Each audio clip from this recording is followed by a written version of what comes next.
Hello there, welcome back to Milk It Reviews. Right, what we've got here for you today is the Sabre 2 jacket. Now, I've got to be honest, right, I've had the Sabre 1, if you've watched the video review on that for a while. I've had the Sabre 1 about a year, right, and I must admit, madly in love with it. Right, had a change of circumstances, needed one in Coyote, so I just placed an order. Right, same size as the other one, double XL, my 52 chest. Right, fits perfectly with room for a sweatshirt or thin jumper underneath. I really didn't realise that it was the Sabre 2 I was ordering, right, until it arrived. Right, and when it arrived, I sort of opened the bag up and had a look and went, yep, it's here, tried it on, that's great, and then hung it up. And then after a couple of days, right, I started to use it, and I thought, hang on a minute, there's a few changes, right, and very good changes they are too. I think 511 have been doing what they do best, and that's listening to the customer and bringing in any suggestions that the customers may have into the addition and the changes in future models. Right, very, very impressed with the changes of this. Well, it's enough of me waffling, let's have a good look round this. Right, it's 100% microfiber soft shell, right, which is brilliant. Right, it's windproof, it's waterproof, right, it's fully seam sealed, right, all the seams are taped internally, which I think is really a good addition. The zips, as per usual with 511, all the zips are YKK, right, and where they matter most, they're all waterproof zips, and those waterproof zips really are waterproof, right. I've had this out in some real downpours and no leaks. Right, the jacket itself, I'm going to say, is possibly a bit more breathable than the original Sabre jacket. Right, I seem to feel that it is. Right, I may be wrong, right, but I don't think I am somehow. Right, the other additions, right, we'll come to those as we go through, but let's just take a good close look. Right, we've got the chest pockets here, right, waterproof zippers, right, the natty little garages at the top here for the zipper to push up into. The one place that a waterproof zipper generally fails is up the top here, right, and you get a bit of water ingression in the little hole that's left at the top, and it's not a great deal you could do about it. And whoever thought of this little idea of just covering that up with this little sort of zipper park or garage or whatever you call it, right, I think, you know, they've done a very, very good job, right, and that really does make these waterproof. Right, how big are they? Right, you can get a rough idea by the panel size here. They are quite a size. Generally carry mobile phones in those, right, the other side's the same size, right, notebooks and so forth, and you can carry those in there with the confidence that they are not going to get wet if it rains. I'll just do those back up. Sleeve pockets, again, right, same size as the original, right, quite a size, but in here, just give you an idea how big. Right, there's a, I think it's a 3.5 or 3x5 right in the rain notebook, right, works very, very well, right, that tucks away in there quite nicely. Right, now those of you that know the original, and again, the garage park up the top, those of you that know the original Sabre jacket, right, we've now got a double size Velcro panel on here. It's the loop side panel, right, it's 100mm square, right, so you've got plenty of extra space there for any patches that you may need. Right, on the subject of patches, badges and so forth, right, again, we've got up the top here underneath this flap, there's a hidden zip. If it didn't have something hidden, it wouldn't be 511, would it? Right, and inside here, we've got these pull-out panels. You can either have, they're Velcro attached, by the way, so they can be removed. Right, you can put any badges, right, or patches you need on there. You put Velcro on, or you can have them silk screened, whatever you need to. Right, the glorious thing about this is, if you own more than one 511 jacket that has this facility, is they're all interchangeable, these panels. So if you need to have one set made, you only really need one set. You can just chop and change from jacket to jacket, right, so you don't need to keep worrying about extra patches and sewing and Velcro and so forth, right, just got one set made up and away you go. You've got the same facility over here, there's another panel there, and a bigger one on the back that we'll come to in a second. Right, looking over on the left side, got to have my Union Jack. Right, 100mm square panel gauge, exactly the same as this side. Right, so at the end of the day, right, you've got plenty of space there for carrying. Right, now we've got two hand warmer pockets down here. Again, they're both zipped. Right, so they get nice little handy toggles on them. One of the main things that I found, right, is the ventilation zips. Now, got them on the original Sabre, they've put them in these, they're underarm, don't know if you can see, perhaps I might do better, that's better. Right, the sun's in a funny place today. Right, you've got these zips, they zip right the way down, so you've got plenty of ventilation there, which is really good if you're wearing this on a day like today, which started off bright and sunny and freezing cold, and it's now gone bright and sunny and a little bit warmer.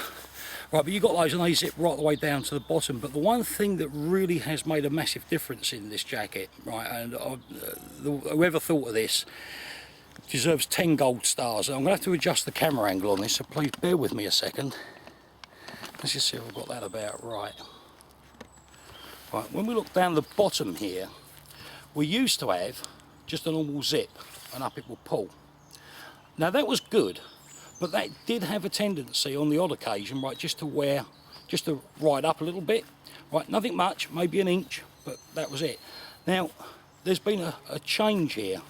If you look closely, you've got a small toggle poking out the jacket. We'll have a close look at this in a second, but I want to do this while I'm wearing it. If you just undo there's a little Velcro closure flap there, right, together with a bigger zip pull. On the inside here, you've got a plastic buckle that we'll have a closer look at in a minute. But that is keeping this jacket together. That's not going anywhere. Should you need to access a sidearm or belt equipment, one pull of that toggle, if you listen you might hear it, it's a small click, and open it is. Right, now we'll go into that in a second, but that is really good. Right, I love that idea. Right, I'm moving around here a bit, sorry about my bum. Right, you've got another pocket in the back. Right, it's quite a big pocket. Right, but I normally keep my gloves in there. They're just out of the way, use them when you need them. Right, so that works very, very well again. On the cuffs, right, they're elasticated as the original one. Right, it's really good. These are as they were when it came out the bag. I haven't needed to adjust these. They're just the right size for me. There's a few additions to this as well, which is really good. You've got a press stud. Stops it just peeling open. I didn't have that problem with the other one, but I did hear from a few people that did have that. Right, well, obviously these people have been in touch with 511 and 511 have listened because they've put a press stud there. Right, so that's your first bit. You've got an addition of a piece of elastic in here, which helps keep the strap tight. Right, you can still bring that right the way around, bypassing the press stud, and make that really tight. Right, but again, it's still elasticated. Okay, so plenty of flexibility in the cuff closures. I like that new idea, I really do. Right, I'm going to pop this off, right, and then we're going to have a closer look at the hood, the back panel, right, and these side clips, because these are the things I think that you will really fall madly in love with. Just bear with me. Right, now let's start off with these buckles. Right, let's have a close-up of this. Right, for a start off, let's just undo this. Right, if you just leave the zip pull over the Velcro closure and close that up, that just keeps that all together. Now on the inside, this is the bit you're really going to be interested in. There's your cut, there's your clip, and there's your toggle.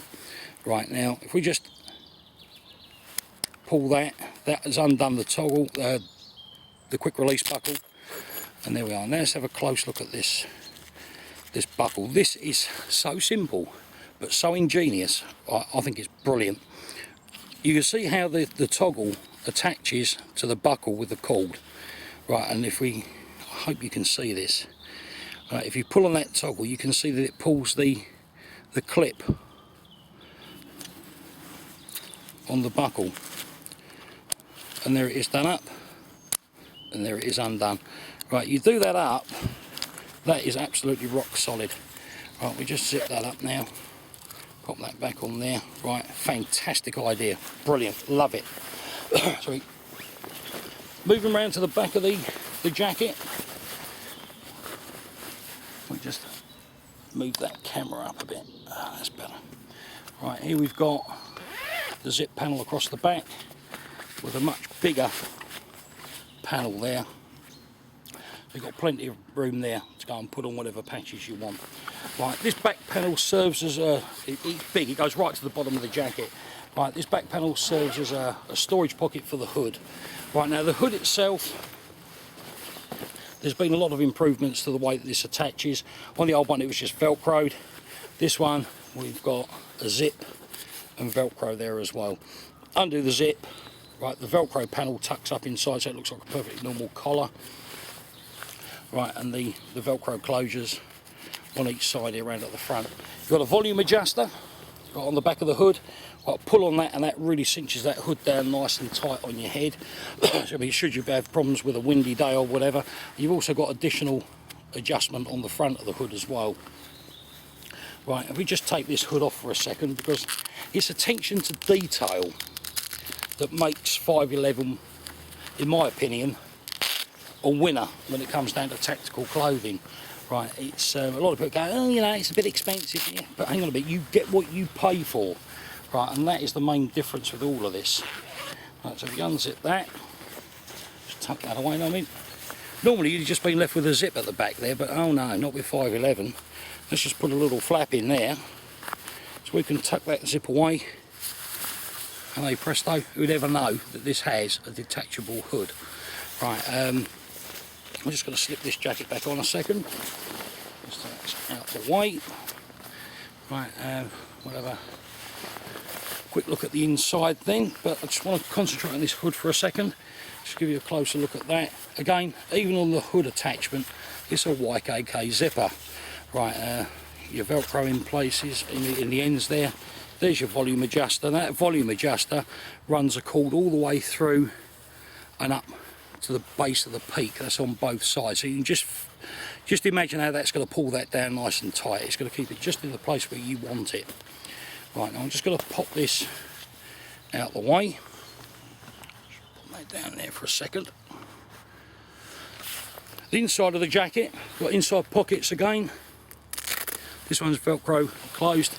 Right, that is big enough to get a small or medium framed handgun in if you should you need to. Right, and that just does up with a bit of Velcro. This side, same again. We've got zipper closure. It's about the same size pocket. Half mesh, half nylon lined. I think this is where this is starting to prove to be a bit more breathable. Right, it just seems, like I said just now, right, it seems a bit more breathable to me. It's one thing that I tend to have a bit of a thing about. It's all well and good having a windproof, waterproof. It's not a lot of good if you're going to run around sweating in it all the time. You don't just as wet on the inside as you would if you didn't bother wearing it. But you don't get that problem at all with this. If you have any questions, please drop me a line. Right, I do get a lot of questions. I don't mind answering them because at the end of the day it's important, right, if you're thinking about looking at one of these, that you get the answers that you need and you got the information that you need to base a decision on. So please feel free to drop me a line if there's any questions that you have. Please subscribe to the channel. I've accumulated a bit more 511 kit over the winter months. Right, that'll be reviewed and published shortly. I've had a few things on the boil during the winter, right, and now the weather's getting a lot better. I say a lot better. We've had the mildest winter I think we've ever had in my life. But now that things are changing a bit, right, I'll be able to get back on and get a few more videos published for you. So in the meantime, thanks for watching. Right, any questions that you have, please drop me a line. Bye bye.